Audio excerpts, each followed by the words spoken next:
బాధాకరమన్నారు. ఈ ఘటనలో నలుగురు చనిపోగా ఇద్దరు వెంటిలేటర్పై ఉన్నారని తెలిపారు.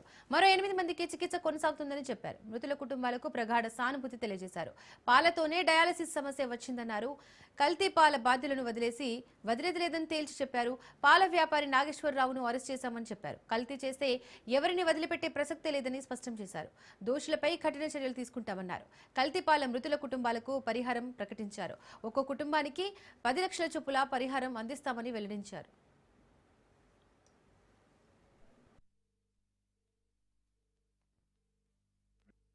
ఇతను ఎవరైతే డైరీ మెయింటైన్ చేస్తున్నాడో అద్దాల గణేశ్వరరావు, అతన్ని పోలీసులు తీసుకుని మొత్తం కూడా ఇన్వెస్టిగేషన్ చేస్తున్నారు. ఏదేమైనా దిశ అన్ని విధాలు కూడా 360 డిగ్రీ ఇప్పుడే మంత్రి గారు చెప్పినట్టు ఎంక్వైరీ చేస్తున్నాం. నేను ఒకటే విజ్ఞప్తి చేస్తున్నా, ప్రతి ఒక్కరికి ఉదాసీనత ఏమాత్రం పనికిరాదు. ఒకవేళ కావాలని చేసుంటే ఏదైనా కక్కుర్తిపడి కలుషితం చేస్తుంటే మాత్రం చాలా సీరియస్గా ఉంటాం.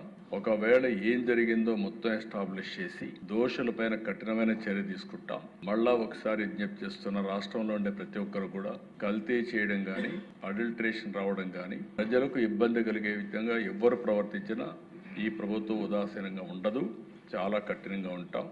ఆ విషయం గుర్తుపెట్టుకోవాల్సిందిగా మరొక్కసారి హెచ్చరిస్తూ, ఎవరైతే చనిపోయారో ప్రాథమికంగా నలుగురు చనిపోయారు. ఆ నలుగురికి ఒక 10 లక్షల రూపాయల చొప్పున ఆర్థిక సహాయం చేస్తూ, అదే సమయంలో ఎవరైతే హాస్పిటల్లో ఉన్నారో వాళ్ళని పూర్తిగా రికవర్ అయ్యే వరకు వారికి ఎంత డబ్బులైనా ఖర్చు అయినా ఆ డబ్బులు కూడా ఖర్చు పెట్టి వారికి పూర్తిగా సహకరిస్తామని చెప్పి మరొకసారి తెలియజేసుకుంటూ, చనిపోయిన కుటుంబాల పట్ల నా ప్రగాఢ సానుభూతి తెలియజేసుకుంటూ, ఆ చనిపోయిన వాళ్ళకి ఆత్మశాంతి కలిగాలని భగవంతుని ప్రార్థిస్తూ, ఇతను ఎవరైతే డైరీ మెయింటైన్ చేస్తున్నాడో అద్దాల గణేశ్వరరావు, అతన్ని పోలీసులు తీసుకుని మొత్తం కూడా ఇన్వెస్టిగేషన్ చేస్తున్నారు.